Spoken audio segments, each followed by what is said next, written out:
my pad met Gerry kom al lang. Ek was eers by RAI, sy broer het Johan Snyman, hy het ook al 'n keer by die ene ingepraat. Johan en my kantore was oor mekaar. Hulle deel van die gang was filosofie en ons deel was Bybelkunde. En so het ek Johan beter geken en Johan het my gesê hy het 'n broer wat ook in teologie studeer of besig is om te studeer, maar my pa het nie op daai stadium met Gerry gekruis nie. Eers toe ek by Unisa begin, toe kruis my pa en toe is Gerry daar assistent. Ek weet nie wat het hulle daai dit genoem nie in die departement nie. Ja. Maar in elk geval, Gerry is later permanent aangestel en so het ons begin om regtig vriende te raak. Want ook die ander ding is, ek het van Stellenbosch gekom en Gerry van die gereformeerdes in Port, so ons was eintlik die vreemdelinge in die gange, want omtrent almal het net by Tikkies gestudeer, jy weet, so daar's 'n bietjie neergekyk op die ouens wat van ander plekke nou kom en hier in die departement. Was daar maar AGS ou? Ja, dat was AGS. Julle kon ook op iemand nog. Maar in elk geval, en ek het julle vertel in my storieetjie dat die hele ding het eintlik begin met publikasies van Willem de Klerk, die God en sy vreemde mense, Ben de Tooy, en 'n gespreksgroep wat ons by Unisa begin het. En dit is die een pamfletjie wat ek vir julle daar uitgegee het. Na die tyd het van die mense vir ons gevra, maar jy weet, ons wil graag hierdie gesprekke voortsit. En toe het ons so 'n pamfletjie, dit was een keer per taal uitgegee, met die naam van Kant aantekening. Nou die een wat ek vir julle saamgebring het, is juist een wat Gerry geskryf het. Bang vir die duiwel soos die duiwel vir die sluipkeen. En julle kan dit gerus gaan lees. En dit was die soort gesprekke waarmee ons begin het. En toen later het ons die NAN dan tot stand gebring. En die idees wat Gerry deel, vind ook aansluiting by wat ons uiteindelik verstaan. Is dat mens moet verantwoordelik met Bybel omgaan en selfs met jou geloof. Wat ek by Gerry ook geleer het, ons het altyd so, jy leer baie keer meer oor jou kollegas se skouer as wat jy self van weet. En so het ek oor Gerry se skouer geloer. En toe was hy al besig om die Bybel te leer of oor te dra dat ons hier met literatuur te doen het. So Gerry se aanpak om die Bybel as literatuur te lees was my dan uiteindelik ook bevrydend gewees en het my ook uiteindelik voorthelp om te besef die Bybel is maar uit daai jare, dis hulle literatuur, ons lees dit vandag en het daai verantwoordelikheid om verantwoordelik daarmee om te gaan. Maar goed Gerry, met hierdie lang inleiding en jammer dat ons jou so 'n bietjie gesnoeker het. Stel ek vir Gerry graag aan die woord en dit sal dan ook wees, hy gaan die Bybel gebruik, maar nou mag mense onmiddellik vra, maar jy weet, is die Bybel nog vir jou belangrik wat kom? Die Bybel is deel van die westerse kultuur, ons kan die Bybel nie wegwens nie, hy sal vir altyd deel van die westerse kultuur bly. Dis een van die klassieke dokumente binne die westerse kultuur, maar het is, hoe gaan ons met daai dokument uiteindelik voorkom? Goed, Gerry. As ek aan my lewe dink en aan my synwees dink, dan agter dat ek in my lewe 3 leuses gehad het, so opvolgend op mekaar. Die eerste lese of mantra was in my tienerjare, toe ek by 'n kongres was van die, luister mooi, die Jonge Liede Vereniging van Suid-Afrika op gereformeerde grondslag. JV van die JV op GG het ons altyd gespot. En ek het die mantra gekry na aanleiding van Prediker 11 vers 9. Verheug jou jong man in jou jeug. Jou hart moet jou vrolik maak in jou jong dae. Ek het dit nodig gehad, gegee die soberheid van die Calvinisme en die somberheid van die gereformeerde teologie en die swaard van verpligte weermagdiens na matriek wat oor my kop gehang het. En na 2 jaar se weermag, 74 en 75, is my verblyde inderdaad gekortwek. Ek het 'n ander Bybelvers toe begin om my mantra te maak wat meer standhoudend was en meer opbouend. En dis Psalm 8 vers 6. U het hom, die mens, minder weinig gemaak as 'n goddelike wese. U het hom met eer en majesteit bekroon. Dit het my depressie verlig, maar tog weer my skuldgevoel en skaamheid oor wat in die weermag gebeur het uitgelig. En later ook toe ek meer oor apartheid begin lees het en polities ontwaak het, was die idee van iets goeds in my wat my staande gehou het, ook toe ek begin geloofskritiese vrae vra. Na president Mbeki se berigte toespraak oor Afrika heroplewing en die 2 nasies in Suid-Afrika in 1998, het ek begin dink, hoe kan mens hierdie 2 nasies bymekaar kry, as dit waar is wat Mbeki gesê het. Sy toespraak was binne die omgewing van witheid nogal onthutsend, want ons was rustig in watte verpak met die euforie van die reënboognasie, wat toe blyk 'n hersenskim te wees.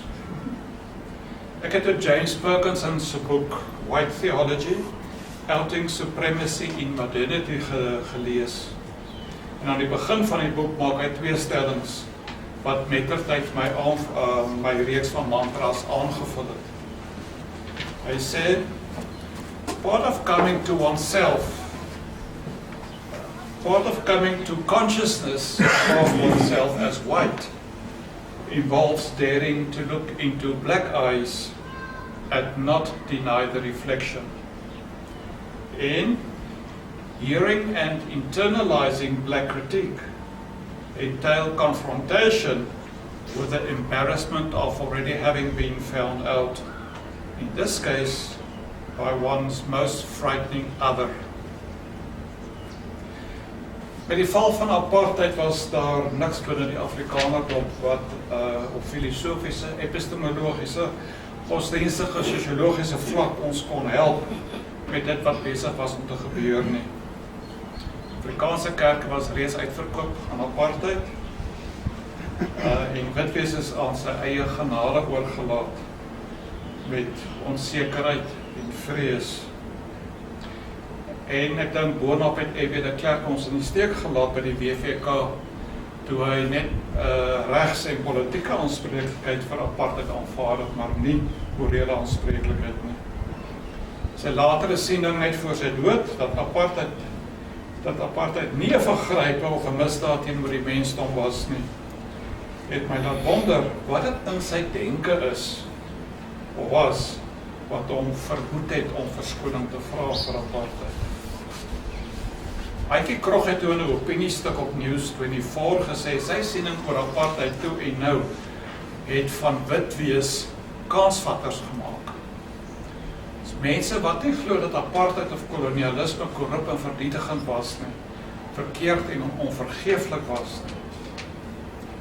Jy kry die idee, hy was polities strategies, maar hy het nie die morele bedoeling gehad om apartheid af te skaf.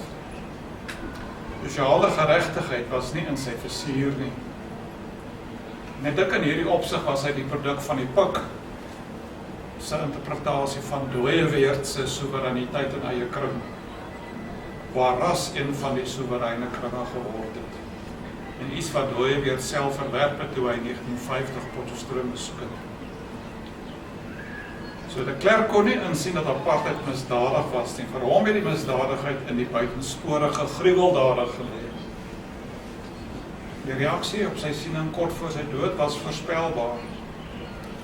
Die afwesigheid van 'n gevoel vir sosiale geregtigheid het ons opnuut verdeel in slagoffers en oortreders. Die harde ervaring van die slagoffers en die onskuld van die oortreders.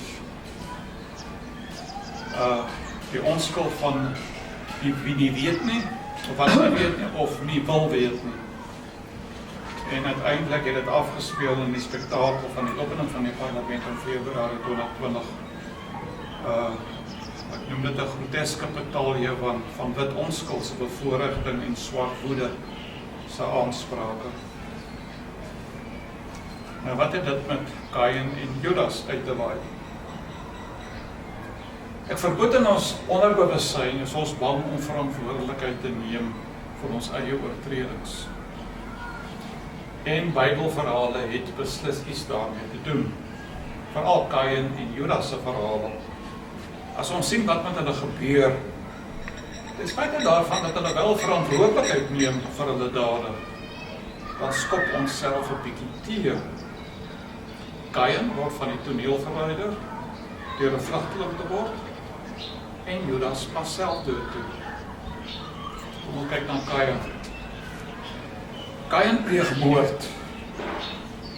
En die identifikasie daarmee sou alleen by verstekke geskied, in die mate wat apartheid en kolonialisme sistemies is, en die swart ander hulle lewens verloor het. As ek weerloosheid in ag neem, sou my verstaan van Kain simpatiek wees, en dalk selfs assosiatief in die mate waarin ek my in sy skoene probeer stel.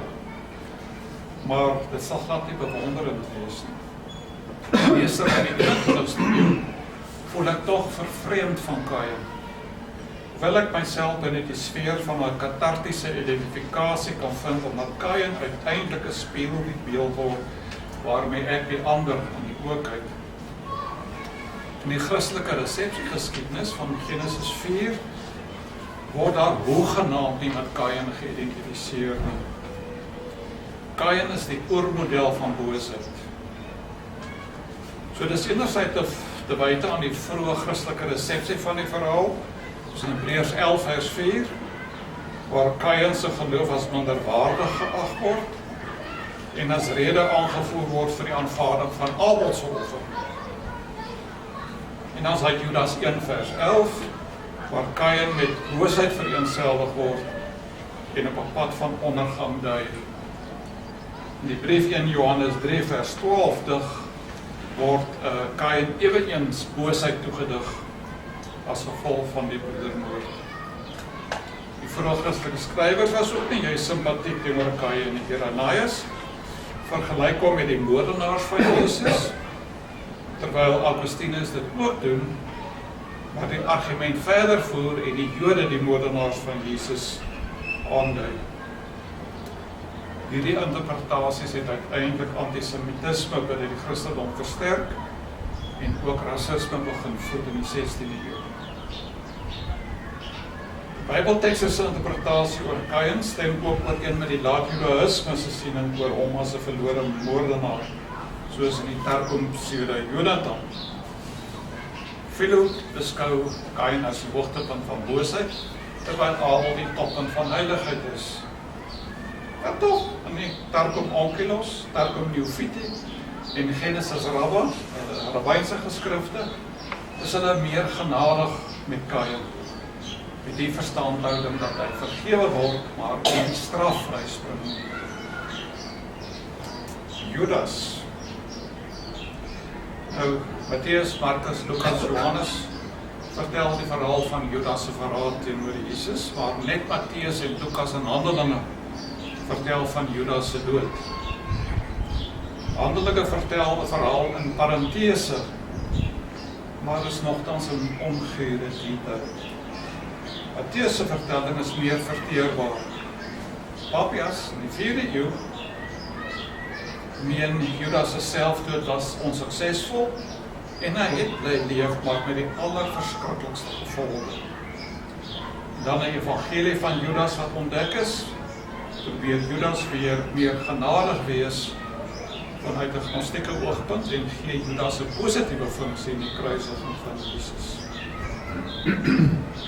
En soos Kain word Judas gedemoniseer in die Christelike tradisie en geteken as boosbog in die eerste graad. Mattheus en Lukas en Handelinge gee aan Judas 'n gruisame dood, want sy verraad kan nie ongestraf bly nie. Twee verhale voldoen aan die literaire konvensies van die Griekse en Romeinse tyd. Die booswig sal altyd gruisam tot 'n einde kom. Papias doen dit ook, as sy einde eintlik absurd. Die evangelie van Judas argumenteer dat sonder die verraad van Judas sou daar geen kruisiging wees nie. So Matteus 27 vertel Matteus dat nadat Jesus in hegtenis geneem is en sy lot eintlik verseël is, dat Judas besef het, Jesus gaan nou sterf. Hy word vreesbevange en doen 'n berouvolle belydenis oor sy skuld. Daar is sy skuld daaraan dat hy onskuldige bloed vergiet het. Hy bring die 30 silwerstukke terug, maar die hoofpriesters steur hulle glad nie aan hom nie. Hulle stuur hom weg. En hulle gaan koop 'n stuk grond waar vreemdelinge begrawe kan word. Die grond kry dan die naam bloedgrond. En dan sê hulle net, Judas was selfdood. Lukas, in sy evangelie, skryf dat Judas deur Satan in besit geneem is, toe hy met die hoofpriesters begin onderhandel het om Jesus in hegtenis te laat neem.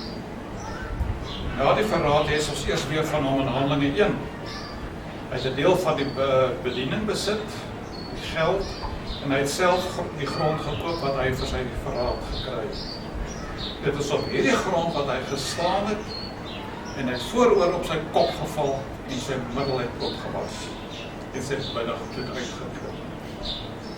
Grond kry dieselfde naam, bloedgrond, Akeldama. Papias skryf so volgende, nou lees ek die hele, dis twee fragmente en ek lees dit in Engels. Jesus walked about in this world, Judas walked about in this world, a terrible example of impiety. His flesh swollen to such an extent, where a wagon can pass with ease, he was not able to pass. No, not even the mass of his head moved. They say that his eyelids swelled to such an extent that he could not see the light at all, while as for his eyes, they were not visible even by a physician looking through an instrument. So far had they sunk from the surface.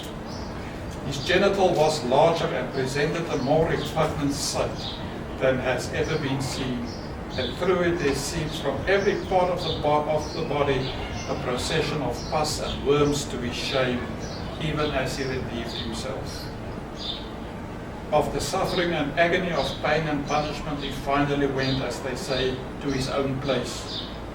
And because of the horrible smell, the area has been deserted, and no one has lived up there until now. In fact, even to the present, no one can go by that place without holding his nose. This was because the discharge from his body was so great and spread so far over the ground. So binne die Christelike kulturele tradisie dui Kain en Judas aan wat met oortreders gekom gebeur. Michael Rothberg in sy boek Implicated Subjects, waar hy skryf oor die Jode in die konsentrasiekamp, praat van implicated subjects en hy verwys na die Jode in die konsentrasiekampe wat die Duitsers moes help om die Jode te vergas en die lyke te verbrand. Die geïmpliseerde subject wat eintlik op Primo Levi se boek baseer, opereer in wat ons noem die grys area of the grey zone. The implicated subject serves as an umbrella term that gathers a range of subject positions that sit uncomfortably in our familiar conceptual space of victims, perpetrators, and bystanders. Die geïmpliseerde subjek word verbind aan die kollektiewe deelname van verbonding en uitbuiting, soos oorheersing van ander. Dit geskied nie altyd regstreeks nie, maar word wel verbind aan 'n magsheerskappy wat hulle bevoordeel het. En die Jode in daardie posisie kon wel 'n rukkie langer leef, totdat hulle self vanweë hulle uitgeputte liggame dieselfde padjie van vergassing en verbranding moes loop. En as ek dit nou gebruik na analogie van kolonialisme, rasisme en apartheid, dan dui die geïmpliseerde subjek op sodanige optredes of gebrek aan optrede wat tot ander se pyn en lyding bygedra het, in hierdie geval die swart ander. So die term geïmpliseerde subjek het eintlik vir my 'n analitiese instrument om my verleerdheid te hanteer as mens jou eie bydrae tot ongeregtigheid moet begryp en verdiskonteer. So deur te doen met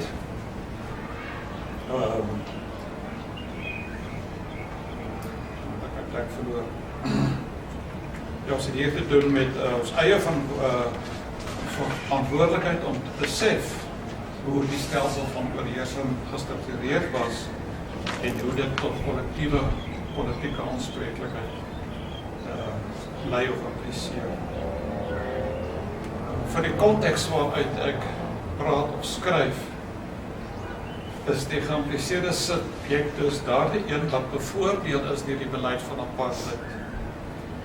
Dit is oorgeërf en as dit nie verdiskonteer word nie, gaan dit aanhou om sosiale geregtigheid te kortweg. Mahmoud Mamdani in sy boek Neither Settler Nor Native, The Making and Unmaking of Permanent Minorities vra die volgende vraag: which is more difficult? To live with past perpetrators of evil or its present beneficiaries? If perpetrators and victims have a past to overcome, do not beneficiaries and victims have a present to come to terms to? Kain en Judas word verwyder. Maar hier, 'n land in Suid-Afrika, waar die swart slagoffers van apartheid elke dag die wit oortreders wat voordeel in die stelsel getrek het in die oë kyk. Twee woorde kom nou by my op: wokeness en fragility. Die woord woke het sy oorsprong in die Afro-Amerikaanse kultuur, waar swart Amerikaners opgeroep word om bewus te wees en weg te bly van rassediskriminasie. Fragility word weer met wit manlikheid vereenselwig wanneer laasgenoemde enigstens kritische opmerking maak. En so word wit onskuld of wit onkunde opgeroep. Ons moet die krag van wit onskuld onderskat nie. Gloria Vlecker in haar boek White Innocence verbind wit onskuld in die eerste plek aan die Christelike godsdienst. En dan die Christelike godsdienst se siening van Jesus as die ikoniese onskuldige mens. Dan word onskuld ook verband aan kinders wat van die bose beskerm moet word en waarmee kinderlike geloof bekleed word om soos 'n kind te glo. Terwyl kinders in die Ou Testament nie eintlik regtig gehad het nie, dink maar aan Elisa wat die beere opgeroep het om die kinders te verskeur. Onskuld het ook 'n vroulike kant, sê Wekker, in die sin van liefderyk wees teenoor manlike aggressie wat weer vermy moet word. Wat onskuld behels 'n ontkenning van die geweld waarmee kolonialisme en moderniteit voortstuur en 'n nie verstaan van die ras-epistemologie wat daarmee gepaard gegaan het. So na my mening voed wit onskuld eerder 'n nostalgie waarmee wit oorheersing verdoesel word, waar wit mense gewoon net omstanders was van wat gebeur het en geensins deelnemers aan apartheid was nie. Maar tog was ons aktiewe deelnemers en nie omstanders nie. Ons word al die pad geïmpliseer.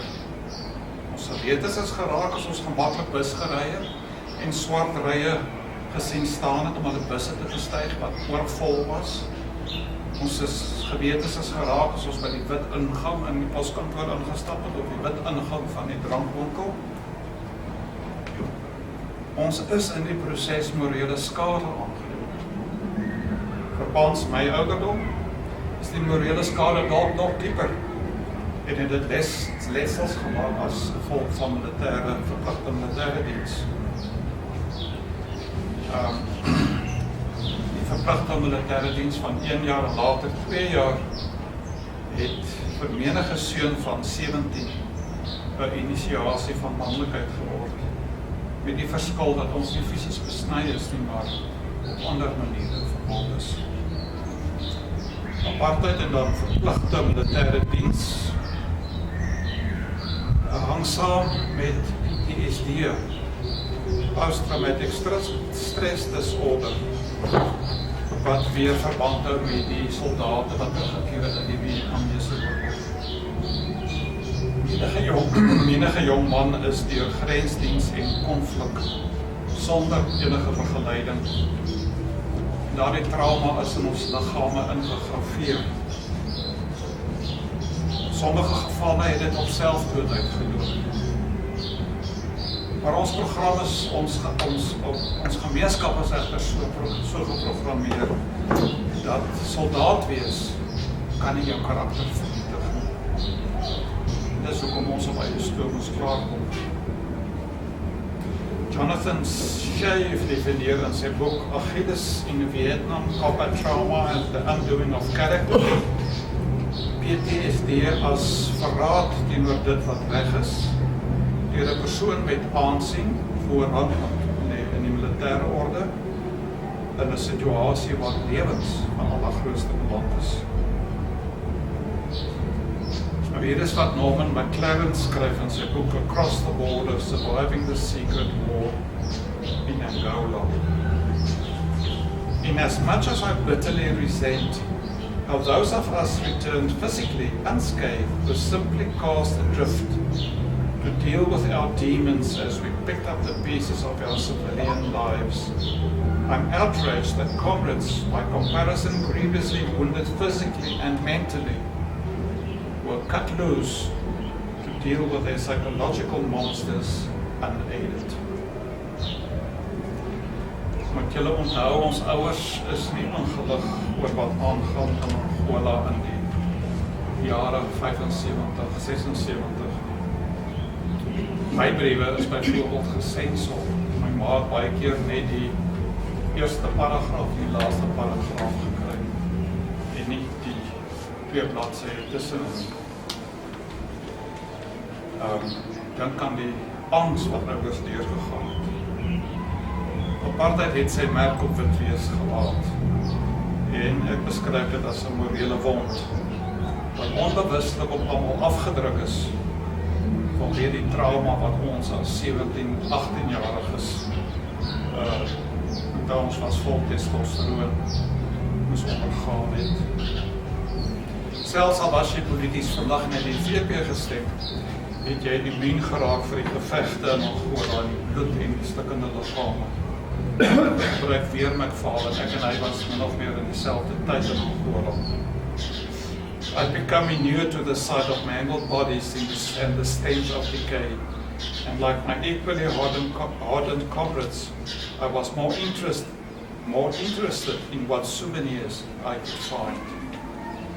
Toe hy later 'n koplose dodelik gewonde liggaam van 'n Kubaanse soldaat sien, sê it was like a watermark through which I viewed every aspect of my life until I eventually sought the help I needed to slay the demons I had collected during that short but terrible war.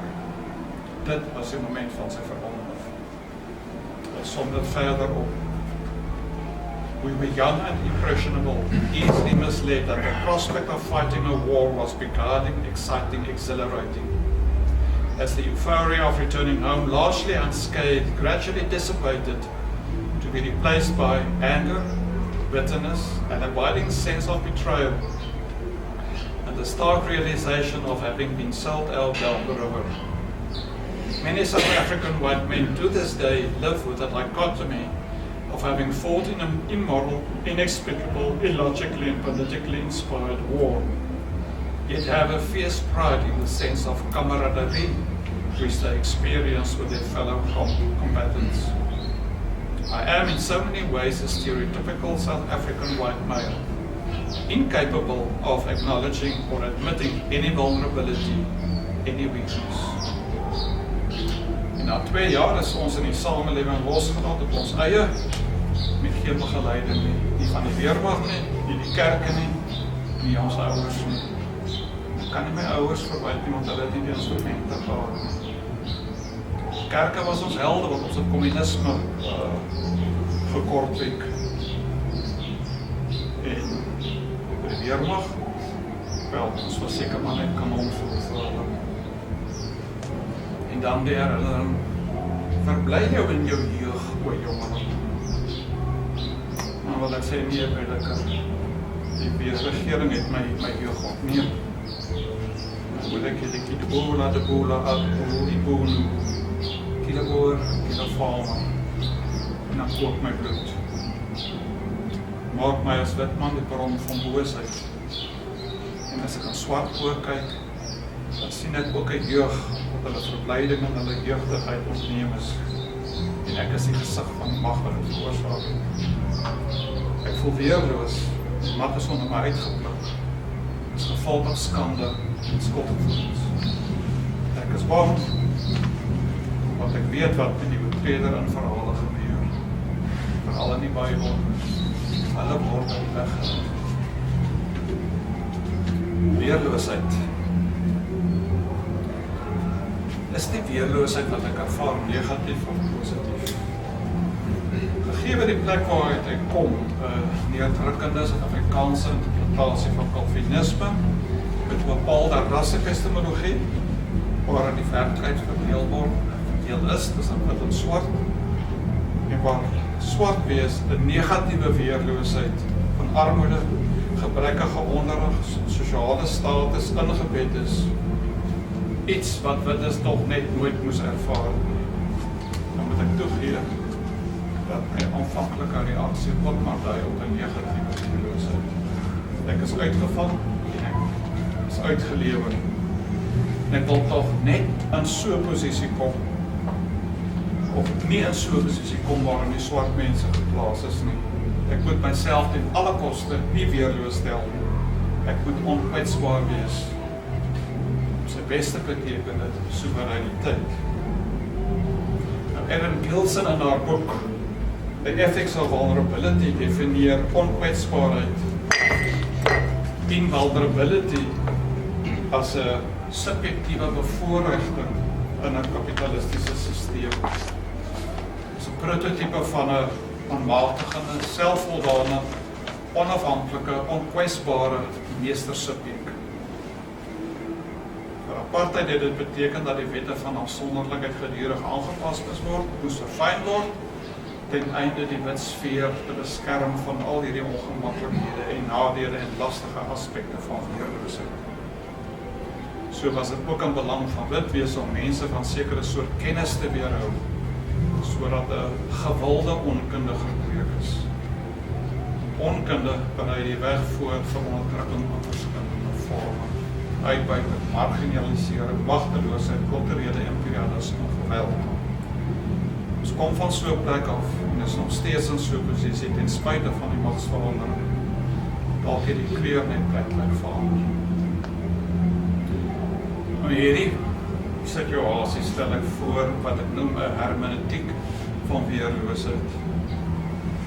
Die basis van ons sein in 'n gemeenskap is dat ons optrede of dade betekenis dra. Ons optrede binne die gemeenskap is betekenisvol vir ander mense in daardie gemeenskap. En vir my is die beginpunt van ons sein in so 'n samelewing weerloosheid. 'n Hermeneutiek van weerloosheid reageer of gee gehoor aan hierdie soort weerloosheid ten opsigte van jouself en ten opsigte van ander persone. En dit behels 'n kritiese ingesteldheid wat vra oor hoe ons weerloosheid sien, hoe ons dit hanteer met die doel om selfgenoegsaamheid, beheer en sekerheid te vervang met interafhanklikheid, onsekerheid en selfs dubbelsinnigheid. Dit so hermeneutiek wil ek iets bewerk wat na die Tweede Wêreldoorlog in teologie bewerk is, of bereik is. Na die Tweede Wêreldoorlog word daar gepraat van 'n teologie na die Holocaust. So ons moet begin praat van 'n teologie of dan nadenke in die algemeen na apartheid. Apartheid het 'n epistemiese breuk veroorsaak en ons moet dit in ons denke verreken. Het gaan nie oor politieke korrektheid, maar het gaan oor 'n nugterheid oor wat 'n wit teenwoordigheid in Afrika beteken. So dit beteken dat geen sinvolle teologie bedryf kan word as die Holocaust nie in berekening gebring word nie. En hiertelande beteken dit dat geen sinvolle teologie bedryf kan word as die effek wat apartheid op mense se lewens gehad het, nie bereken word nie. Maar ek moet bely, dis makliker gesê as gedaan. Politieke vlak kry apartheid nog gereeld die skuld vir die gemors in die land, tot en met Jan van Riebeeck. Maar dan mag ons vanuit wit wees ons ruggerigheid en vra, hoe lank moet apartheid nog die skuld dra? Aan die een kant hou ons heeltemal terug, die nuwe politieke heersers in wie se hande die mag nou is, verantwoordelik vir wat sedert 1994 gebeur het, veral as dit by korrupsie kom. Maar ons het nog nie vanuit die posisie van wit wees gekyk na ons eie verantwoordelikheid gedurende apartheid nie. Ons het nog nie gedink oor hoe diep apartheidsdenke in ons self gesetel is.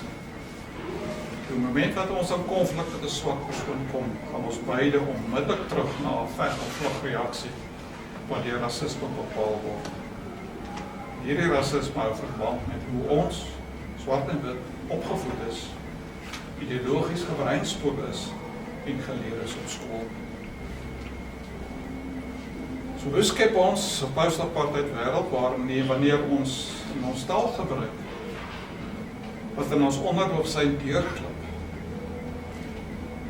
taal gebruik wat ander mense seermaak. So elke nou en dan al wit rasisme, en as mens dan na die kommentaar in Netwerk 24 kyk, dan spreek daar die kommentaar boekdele. Mens skrik as mens dit sien, en dan wonder jy, het enigiets verander. Ek sit met 'n ongemak. So dis hoe ek vandag voel, hierdie Sondag in 2024, verleë, ongedurig, skagter, terughoudend, skie, al vir dit wees. Die ek wat voel, is wit en manlik. Dis twee aspekte van identiteit, wat aan die suidkant van Afrika geweeg is en te lig gevind is. Die skuldgevoel is soos ou klere wat tooiings geword het, vol gate en skuur en skaafmerke, plek uitgerafel, opgedra. Miskien vertroostend omdat dit bekend is, maar mens voel ons skaam as dit in openbaar gedra word. Dus dra dit maar liewers by die huis, waar niemand jou sien behalwe jou huisgenote nie. Die klere is met skandes bevlek, verkeerde goed wat gebeur het, immorele optredes. Dit impliseer die draerse gedrag in die geskiedenis. Dit impliseer die bydrae van wit manlikheid tot 'n politieke bestel van apartheid, 'n patriargale samelewing waar die vrou nie tot haar reg kom nie, en 'n heteronormativiteit wat homoseksuele gedrag gekriminaliseer het en in party kerke tot sonde verklaar is. Die geskiedenis het aan ons 'n warm patat gegee binne die gesprek van dekolonialiteit. Soos Europa in die vorige eeu die kolonies begin prysgee en die Sowjetunie ook begin opbreek het in 'n afsonderlike republieke, het die proses van onafhanklikheid begin. Maar dit het nie beteken dat die koloniale magte se mag opgeskort is nie. Dit het net op ander maniere voortbestaan. Die dekoloniale wending probeer die mag wat die koloniale moontlikhede nog gelê het bloot lê, want dit oefen nog steeds 'n groot invloed op die wese en welvoeewese van die voormalige kolonies uit. Vandag nog word die koloniale moontlikhede gesien as die matriks van mag en die dekoloniale wending probeer om as 'n teenvoeter menslikheid op die agenda te plaas en die hiërargie van verskille wat menslikheid ontneem op te los. Die kolonialiteit probeer om die wêreld oop te maak vir ander soorte van sy bestaan in die wêreld. Maar jy moet nie dink dat die ANC en die EFF se politieke beleid met die kolonialiteit ooreenstem nie. Hulle is net gewoon opportunisties. Die kolonialiteit is ontsetelend, want dit vra iets van ons wat deel is van hierdie koloniale stelsel of was, om ons kulturele, politieke en epistemologiese vooronderstellings krities te benader. gevolg is alles wat omgedraai word, uitgeskit word. Ons bevoorregte word bevraagteken en ons twyfel in onsself. Twyfel in onsself en aan dit wat ons eens op 'n tyd as 'n kleinood gesien is.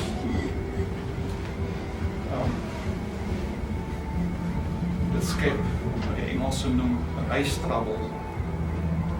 Maar dit vra van ons kritiese betrokkenheid deur byvoorbeeld 'n epistemologiese herkonfigurasie. Dit vra wat ek sou sê 'n epistemiese weerloosheid. Dit is 'n positiewe weerloosheid wat nie gemik is op verwonding nie. Dit vra eerlikheid tussen mense.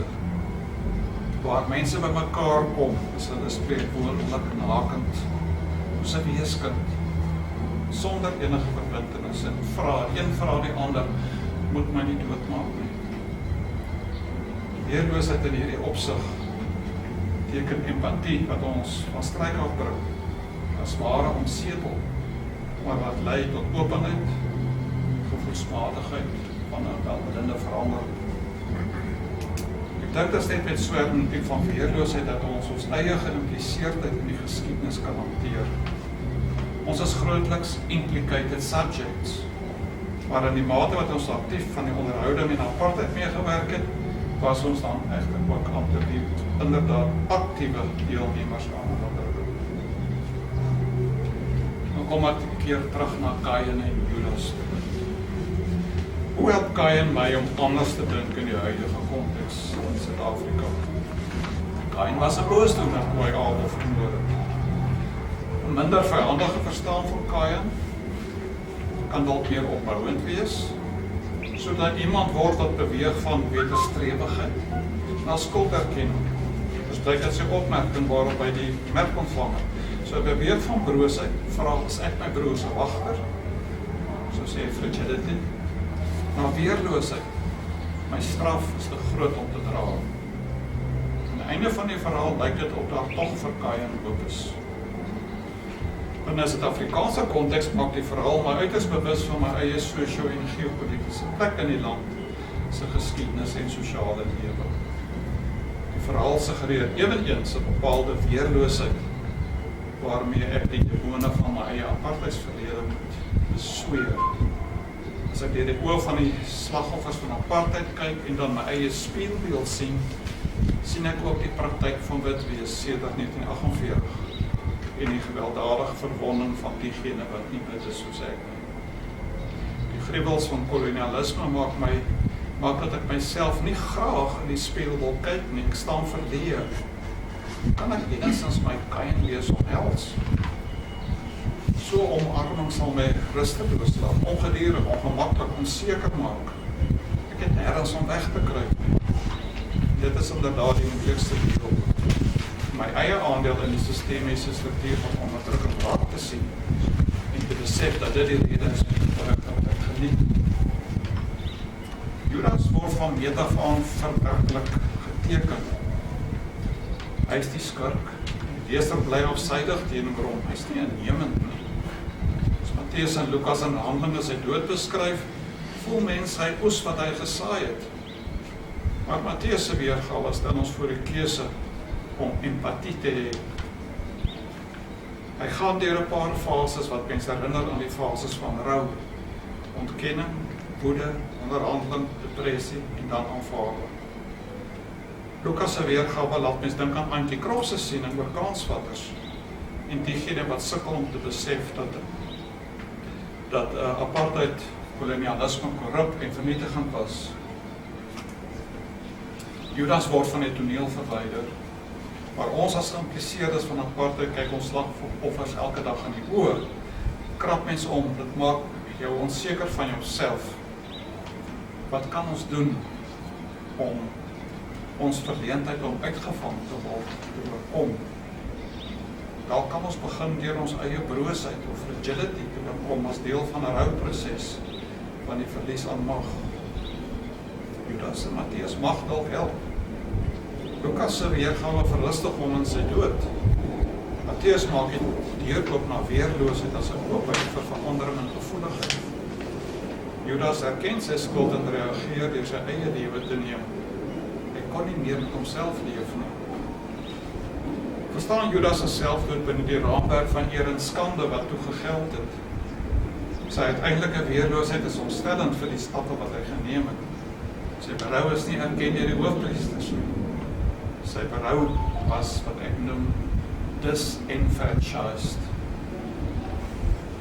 En dis hier waar witwees vir homself of haarself plek moet skep om te rou oor die verlies van mag en voorreg, vir die ontneming van die menslikheid van ander. Dankie.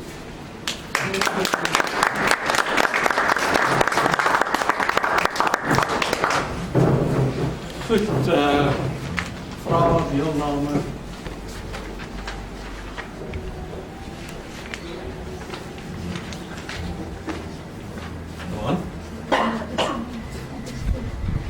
Heb je daar laaste sin van jou is vreeslik? Hoe skep ons geleef? Ons jammer by mekaar as ons skeier, maar dit is eintlik 'n vriendskap.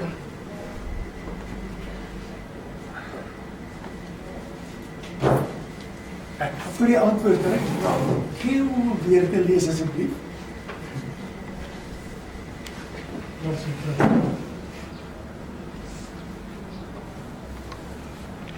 En dis hier waar witwees vir hom of haarself 'n plek moet skep om te rou oor die verlies aan mag en voorreg, vir die ontneming, en ek het dan in Engels gesê disenfranchising, vraagteken, van die menslikheid van ander.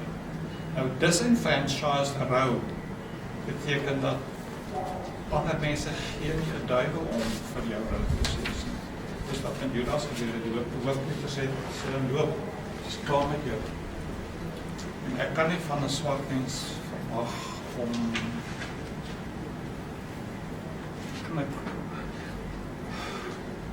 ek verwag nie negativiteit van so 'n persoon teenoor as hy vir hom sê luister ek is in 'n rouproses nie. Ek verwag jy dat begin. Ek wil nie weggejaag word nie, maar dit verantwoordelikheid is nie op hom. Dis iets wat ons intern moet verwerk. En ook miskien struktureel. Maar die probleem is ons mat is onder ons voete uitgeruk. Na 94 en dit gewys hoe bankrot apartheid was. Dat daar geen stelsel of struktuur was wat iets kon doen. Ek dink nie, maar wij sou nie kon voorsien wat gaan gebeur en hoe die denke gaan verloop. Maar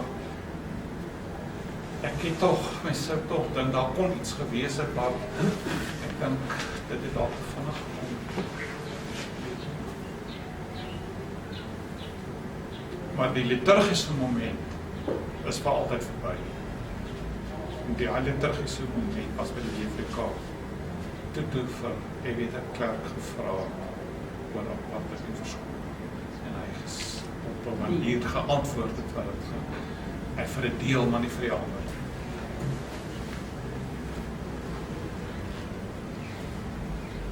Maar jy kan dit nie alleen doen nie.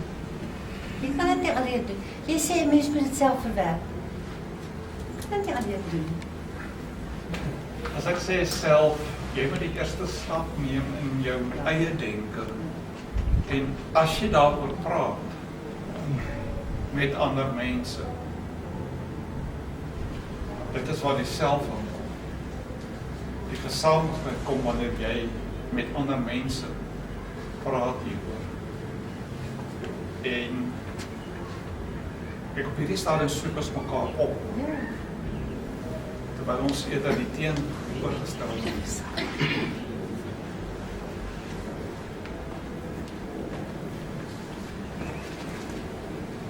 Ek verwag nie noodwendig dat jy antwoord moet hê nie, maar ek het nou sit en dink toe ek nou na jou luister. En ja, julle geslag. As ek nou praat van jy en Sakkie se ouderdom en dalk baie wat hier sit, het militêre diens gedoen. Maar nou dink ek aan my seun en my kleinkind wat ook wit en manlik is. Wat goed, ons kan nog sê Werner is gesosialiseer deur sy pa. Maar daai denke het al geskuif. En wat word van die klein seentjie van 9 jaar oud, wat nie militêr iets van weet nie, wat nie, hy leef in die huidige Suid-Afrika. Wat sê mens al vir hulle oor jou weerloosheid en jou skulderkenning aan die apartheidsverlede? Dan moet die geskiedenis is nou by die NTB en die afspreker het oor Stefika gepraat. En die jong mense in die gehoor het nie geweet wie Stefika. Ja. Maar gaan ek beklemtoon ook, hulle het nie besef van watter venster dit op hulle identiteit eintlik is. Ja. Al is hulle nou jonk en al het hulle nie militêre diensplig gedoen nie. Dit is hulle geskiedenis en dit is 'n venster op hulle identiteit as het ware. En dat hulle onkundig is daaroor en so en onkunde bepleit. Dit is ontstel. Daaraan kan ons wel iets doen. Dan moet 'n mens die onskuldige, die innocence. Want binne die gesprek oor kolonialisme in Holland, die Gloria Wekker wat ek aangehaal het, praat oor die goue eeu, waaroor die Nederlanders so ryf. Want dit was hulle tydperk van uitbuiting van die kolonies. En daar's geen bewussyn wat sy kan optel toe sy die boek geskryf het. Dit begin nou stadig aan gebeur. Dit wat hulle gekry het, is eintlik buit. Dit is nie geregverdig, dit is nie hulle eie harde werk nie. Dit is die slim koppe van die hele 17 wat geld gemaak, dit is kapitalisme. Nee. Ja.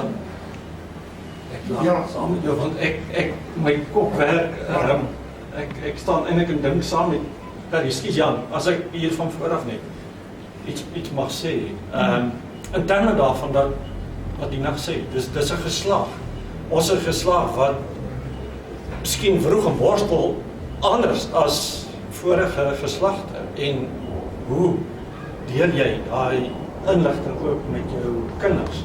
En as ons as familie by mekaar is ons 4 geslagte by Dis mekaar. Sakkie die rebel. En is ek die dwars een. Omdat ek 'n ander antwoord ben. As ek net iets... Nee, jy nie. Byvoorbeeld, 1983. Nee, dit was 81, 20. Maak ek net teenoor my pa. En my pa is 'n kind van 1948. Dit was vir hom die oorwinning van die Afrikaner. En ek sê vir hom, dis tyd dat Mandela vrygelaat word. Ek dog my pa kry 'n hartaanval. Daai afstand het ek daar besef. My pa se belewings en my belewings van Suid-Afrika verskil radikaal. En dit is, ek dink dit is ook hierdie intergenerasie gesprek ook in die Afrikaner. Dis eintlik verdwaai. Dit moet gebeur. Ja, ekskuus, ek val nie. Nee, en as mens kyk na Duitsland is nou die 4de geslag Ja. wat met die Holocaust besig is. En die eerste geslag wou glad nie daaroor praat. Die tweede geslag het begin kritiese vrae, maar die derde geslag was voluit. Nou is die 4de geslag sê, maar wat het met ons te doen? Ons het nie daarin deel gehad en nou straf julle ons. So ek dink ons moet een van die oogmerke van 'n praatjie soos die of dit wat ek skryf is om 'n gesprek ten minste aan die gang te sit. Ek dink ons praat oor ons is nog die geslag wat apartheid soos die eerste geslag. Of die oorgang van die eerste na die tweede. Ons ouers was seker die eerste geslag, maar ons het die voordeel van apartheid getrek. Ons kinders ook, of hulle daarvan hou of nie. En as hulle goed geërf het, dan hulle kinders ook. Dus hulle is bevoordeel. Ja, ekskuus ek het Nee, maar ander wat julle altyd gesê het is, het ons die reg, dan moet ons rou, ons skuld, ons kolonialisme, ons van oordra na geslag, Is dit die regte soort? Ek dink nie altyd so nie. Jy weet hierdie ding van die sondes vir die vader tot die derde en die vierde geslag. Die kleinkinders van vandag wat jonger as 20 is so. Ek net gister lees ek 'n nagkantoor skryf wat nie meer in Daily Mail skryf Chris Maravik oor die kinders van Gaza en van Georgia en van Ukraine. Wat het hulle gedoen om dit oor te kry? En wat het ons kinders gedoen? Om aan mekaar te sê, julle het skuld in die storie, julle is bevoorreg. Net een laaste stelling, weet, kolonialisme is onafwendbaar. Jy kan nie dit gestop het dat Amerika geïsoleerd bly onder Indiaanse stamme en dan al die vloei van mense oor die hele wêreld, Australië, New Zealand, Afrikaans. Dit is onafwendbaar, dit is nie net ewel nie. Hoe dit toegepas is aan die saak. Maar is onafwendbaar dit gewees. Deur die eeuwe het mense geskei. Ons het in Afrika in Europa 70.000 jaar in beweeg. Die Neandertals omver gewerk. Maar ek kom terug. Ek dink nie ons moet dit aan ons kinders daai las op hulle nie. Ek moet vir hulle sê, hanteer die tyd soos dit nou is. Erkenning is waardigheid van ander nou. Vergeet van daai. Dus ek kan net sê dat ek voel ons het 'n kollektiewe verantwoordelikheid. Dus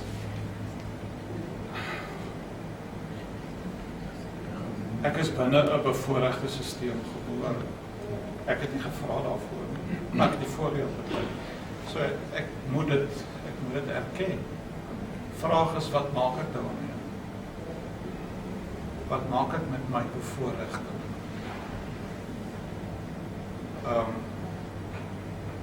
Ja, moet ek dan my huis verkoop?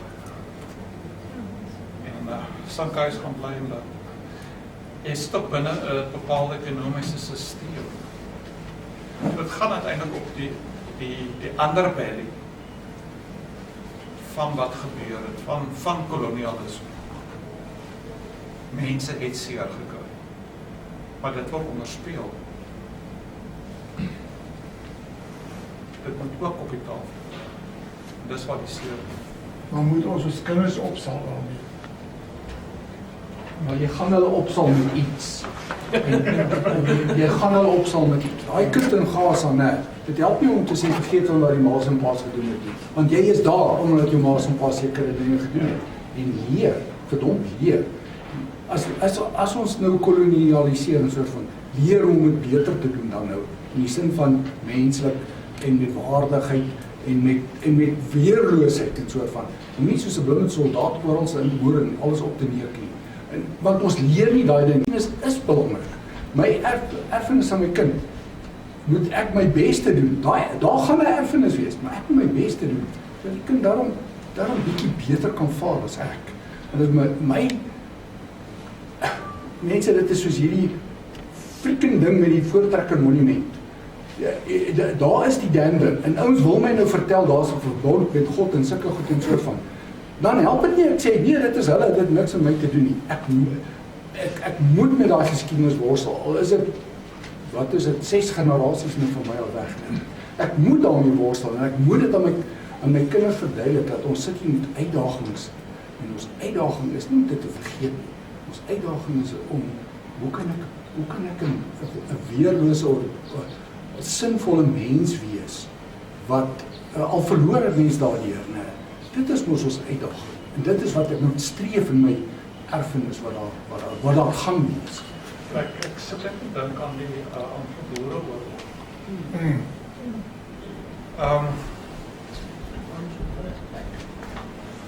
Ek weet nie of die Afrikaner dit verwerk het en dit het uitgekristalliseer in 1948 se verkiesing. Met 'n geweldige nasionalistische oplewing was ook die tyd van die nazi-staat wat sy volle wat sy wasdom bereik het. Maar die trauma van die konsentrasiekampe is in die trauma word in jou liggaam vasgelê. Uiteindelik word dit deel van jou DNA en dan word dit oorgedra aan die kinders en kleinkinders. En ek dink dis hoekom ons moet weet daarvan. Kennis dan kleinkinders moet kennis neem. Ek stem saam. Ek is nie 'n mediese konsultant of sielkundige nie, maar dis uit die goed wat ek lees, dis dat wat ek agterkom. Nou, ek stem nie heeltemal saam, maar my ouma was in die konsentrasiekamp en baie bitter vir haar gewees. Maar ek het nie daar bitterheid oorgedra na my kinders nie. Ek kan trou met 'n Engelse vrou. So ek sê nie seker 'n jingle. En my kinders het geen begrip. Hulle weet van die stories, maar geen begrip en bitterheid teenoor Engelssprekers. Dit is totaal tweetalig, baie van hulle praat net Engels. So ek weet nie hoekom ons dan aan mekaar goed moet oordra en opgrawe nie. Maar dan doen ons net in dieselfde goed oor en oor. Ekskuus julle, ek en hulle moet gaan. Ons vra om verskoning dat ons so onbeskof is. Baie dankie Gerrie vir 'n baie eerlike ingrypende voordrag. Vriende, verskoon ons as ek dit hoor. Ek wil asseblief aansluit by Jan en in mate wat hy ook gesê het. Dit laat my dink as kind. My ouers het dit altyd in die Engels gehad. Konsentrasiekamp. Alle berale slagoffers van hulle self. En ek kan onthou dat my pa gesê, jy weet pa, dit is nie my oorlog. Dit was nie my, ek was 'n kind. Ek neem nie daardie dinge van julle saam met my nie. En daarom sluit ek aan by Jan. En ook by wat Pieter gesê het, hoe ons dinge doen met ons kinders, is die belangrike ding. Ons moet hulle nie belas met skuldgevoelens wat nie hulle verantwoordelikheid is nie. Ons is verby. Ek is jammer. Ek voel nie skuldig oor enigiets nie, want ek het nog nooit enige mens met 'n ander ras negatief behandel nie. En ek aanvaar nie die gemeenskaplike verantwoordelikheid vir goed wat gekom het nie. Ek het my kinders groot gemaak. Ek onthou my dogter die klein was, dan ry ons was verkiesingstyd. Want sy by my weet, wat sê hierdie plakkaat, wat sê hierdie plakkaat. En in die opvoedingsproses leer jou kinders, dan sal sy sê, nee mama, jy kan ons nie so maak nie. Nee, hierdie een kan ek nie mee sê. As kind leer jy jou kinders om te dink oor goed. So ek stem saam met Jan, ek voel nie, ek moet oor my kinders en my kleinkinders die skuld laat dra nie. Hulle moet leer om nuwe verhoudings te bou. En in daai nuwe verhouding wat ons op grondvlak bou, sal die verandering optree. Nie in die goed wat ons die geskiedenis oordra nie. My swart kollegas weet van baie jong mense, van baie van die goed wat gepraat word in die swart politiek, het hulle nie die vaagste benul nie. Maar dan is daar die wat beïnvloed is deur hulle familie. En die storie is herhaal en herhaal. Hulle gesin, dit is anders. So ek dink dit is hoe ons die goed oordra aan kinders, wat belangrik is vir die vrede in 'n mens, en dat jy nuwe verhoudings bou. Ek wou nie praat nie, maar nou ja, my sê gesê. Nie my skuld nie. Ek wil nie, Ja, jy net vir Ek wil net uit my hoek uit. My kinders en my kleinkinders sit nou met gevolge van regstelling van apartheid, van regstellende aksies. BEE het 'n geweldige invloed op my kinders en kleinkinders. En wat maak mens daarmee? so, wat Rietjie sê en wat Rietjie sê, Rietjie. Dit is seker in 'n sekere opsig so, dat jy kan sê, ek hoef nie, dit gaan vir my nogal baie oor vroeging. Ek noem dit nou maar vroeging. Daai vroeging wat ek het, oor die goed waarvan jy praat.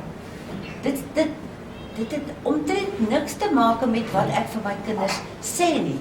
Maar hulle is so stupid nie, hulle sien hoe ek leef, hulle sien my vroeging.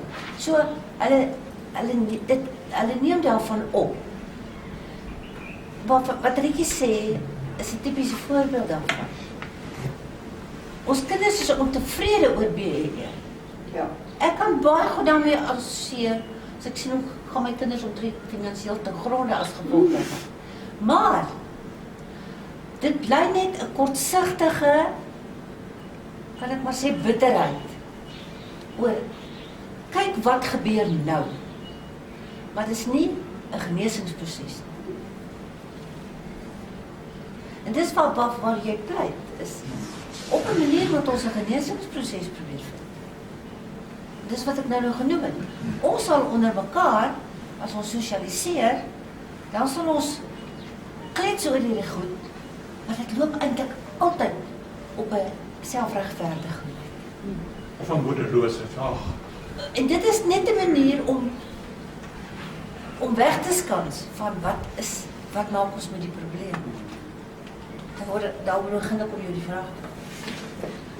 Nou kry jy net 24 kommentaar sommer direk hier.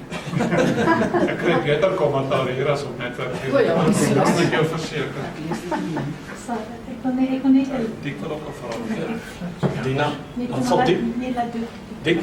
Nee, maar ek dink die netwerk 24 opmerking is baie gepas. Want dit is 'n manier waarop mense kan begin, is om nie te reageer soos wat daai kommentaar op netwerk 24 is nie. En ek wil 'n ander voorbeeld gebruik wat ek dink op 'n manier eenvoudiger is as die hele apartheid ding. En dit is die ding net van die soortgelyk waar geweld teenoor vroue. Want almal wat mans is, word geïmpliseer vanweë jou geslag. So as die kwessie van geweld teenoor vroue of verkrachting aangespreek word, voel alle mans, ouma, ons word almal nou as verkrachters beskou. En dit is die tipe reaksie wat ons as wit mense het teenoor hierdie hele apartheid ding. Ons is nie almal so nie, maar dis nie die punt nie. Die punt is, laat ek weer die mans ding gebruik. Jy word nie as 'n verkragter beskou nie, maar jy moet weet dat diegene wat verkrag is altyd mans. So jy moet uit daai hoek uitkyk, probeer om die vroulike perspektief te verstaan.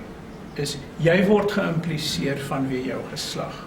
Dis onregverdig, maar daar's basiese feite wat daardie implikasie veroorsaak.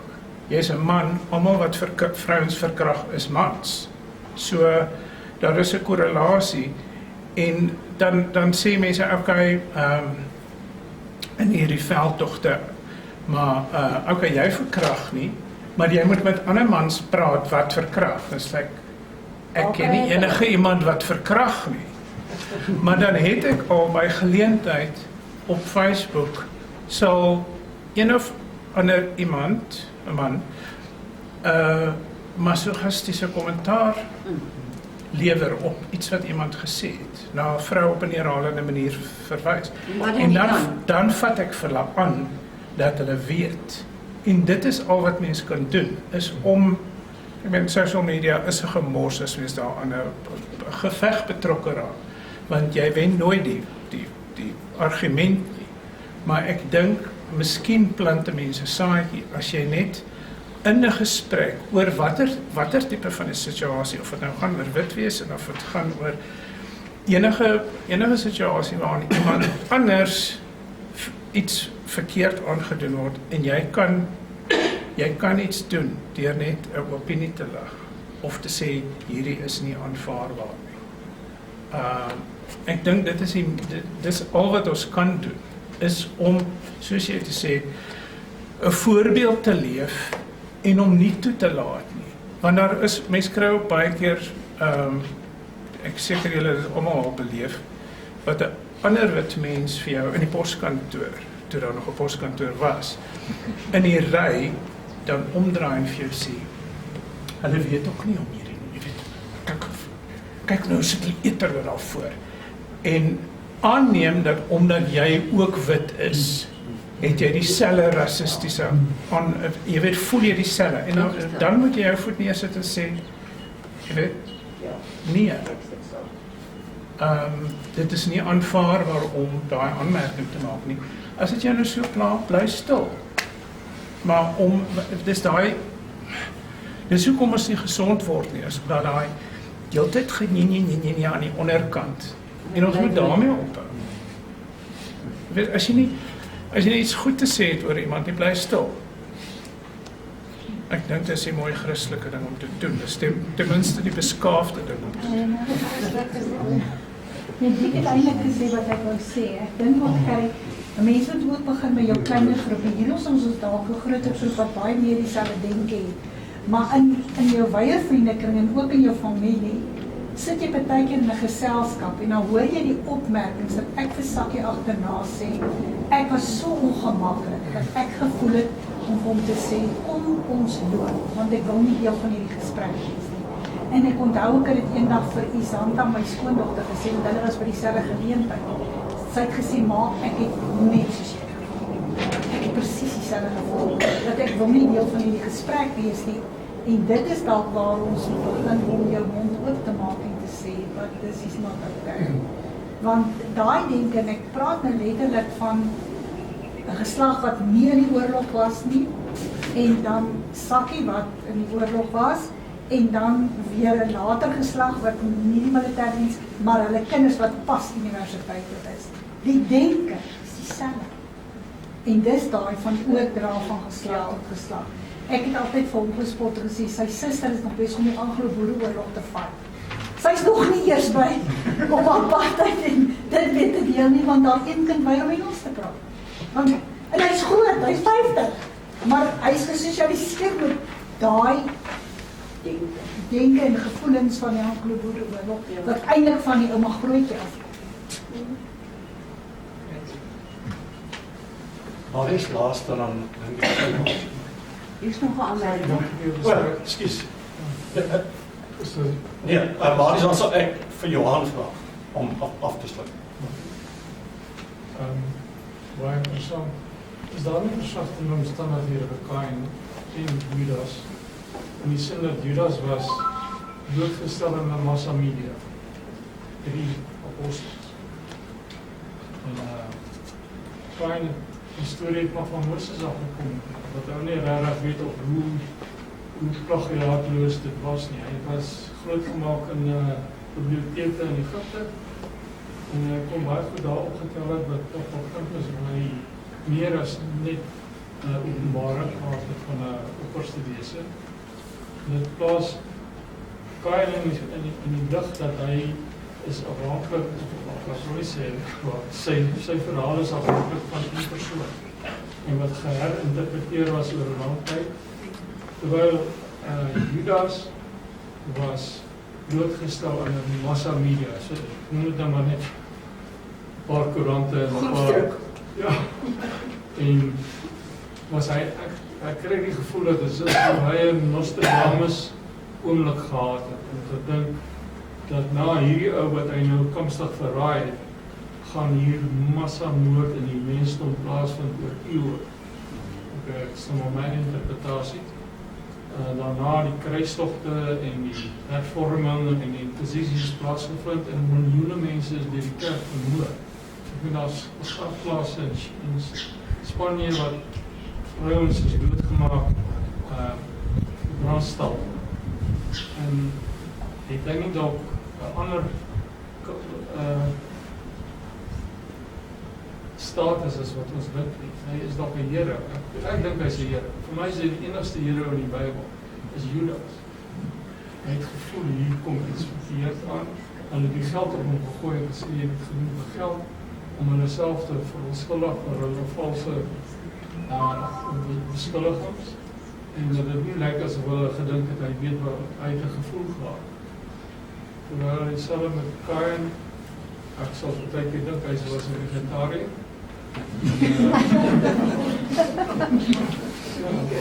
Wat het hy geoffer? Dit is symboliek. Wat het hy geoffer? Dieselfde met Abel. Wat het hy geoffer? En hoekom het hy aggressief geraak en sê, dit is so tragies verhaal, wat uitkoms van 'n broederskap, van 'n familie, wat so terugstaan na die sondeval storie, wat sê jy sal arrogant word, jy sal dink jy is 'n god, jy sal jou medemens behandel met disrespect, die hele prentjie word nie na daai kant op hulle gebring nie, en dit maak ou nogal ongemaklik om te sê hy het 'n bestraf gekry het. Nie dat hulle verdien het nie, maar die interpretasie daarvan sien altyd vir my so bevredigend. Die evangelie van Judas maak van Judas held. Want die slotsom mense kom by die evangelie as jy gelees is. As dit nie vir Judas was, dan was daar nie kruis van jou. So hy is die setelpunt van die kruis. En jy lees ook nie van sy dood daar. Hoe het dit gewerk dat hy dit veroorsaak? Hy het niemand geweet van Christus totdat hy gesê daar's hy. Hy het afspraak met Jesus gehad oor wat gaan gebeur. Hy was, as ek die evangelie reg verstaan, is Jesus het hom soort van heads up gegee. 'n brief. Ja. Hy was bekend in daai omgewing, mense het geweet. Maar dit is die Gnostic evangelie is 2 eeue na Christus geskryf, so dit ja, dit is dan baie subjektief. En met Kain wel, as ek net die verhaal van Kain in Genesis 4, is dit iets anders om mee te vergelyk verder, daar ander goed agter was, dis al wat hy het. En hy speel 'n simboliese rol op die ou, 'n metaforiese rol. Ek wil self jammer. Ek sal liewer die vraag nou. Ek sal graag afsluit met wat ons hier gehad het. En my vraag is heeltemal weer van 'n ander punt uit. Die vraag opmerking wat voorgemaak is. Ons maar uitvra. My opmerking. Okay. Dankie dat julle gekom het en vergader. Ten minste sit dit 'n klomp van ons aan die dink. Dis nie, ons sê altyd in hierdie geleedere, jy hoef nie saam te stem nie, maar ten minste dink ons oor dit wat ons gehoor het. Dankie.